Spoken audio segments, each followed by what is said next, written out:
ஆன்மீகம் இவற்றின் அர்த்தம் எப்படி உருவானது, எங்கு தொடங்கியது? ஆன்மீகம் என்றால் என்ன?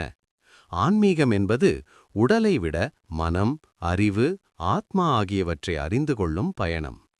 நான் யார்? இந்த வாழ்க்கையின் நோக்கம் என்ன? நல்லது, கெட்டது என்றால் என்ன?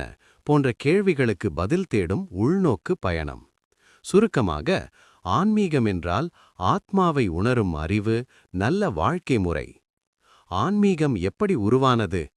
ஆன்மீகம் மனிதன் இயற்கையை கவனித்ததிலிருந்து உருவானது. பண்டைய மனிதன் சூரியன், சந்திரன், மழை, காற்று ஆகியவற்றை பார்த்தான்.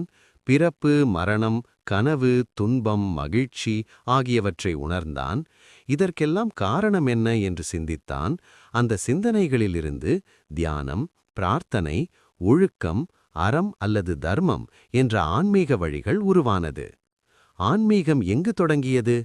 ஆன்மீகம் ஒரே இடத்தில் தொடங்கியது என்று சொல்ல முடியாது. ஆனால் இந்தியா ஆன்மீகத்தின் தாயகம் என்று உலகம் ஏற்கிறது. இந்தியாவில் வேதங்கள் ஆன்மீகத்தின் அடிப்படை.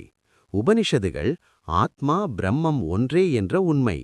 யோகம் மற்றும் தியானம் மன அமைதிக்கான வழி.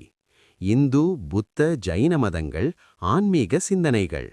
உலகின் பிற பகுதிகளில் புத்த மதம் கருணை, துன்ப நிவாரணம். கிறிஸ்தவம் அன்பு, மன்னிப்பு. இஸ்லாம் இறைவனை நினைவு, ஒழுக்கம். மதங்கள் வேறு, ஆன்மீகத்தின் நோக்கம் ஒன்று.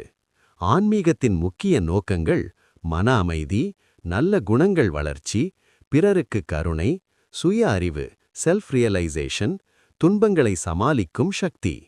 ஆன்மீகம் மற்றும் மதம் வேறுபாடு. மதம் விதிகள், சடங்குகள். ஆன்மீகம் உள்ளுணர்வு, அனுபவம். வெளிப்புற வழிபாடு, உள்ளார்ந்த உணர்வு. குழு அடையாளம், தனிப்பட்ட பயணம். ஒரு வரியில், ஆன்மீகம் என்பது கடவுளை தேடுவது அல்ல, உள்ளே இருக்கும் நன்மையை கண்டுபிடிப்பதே ஆன்மீகம்.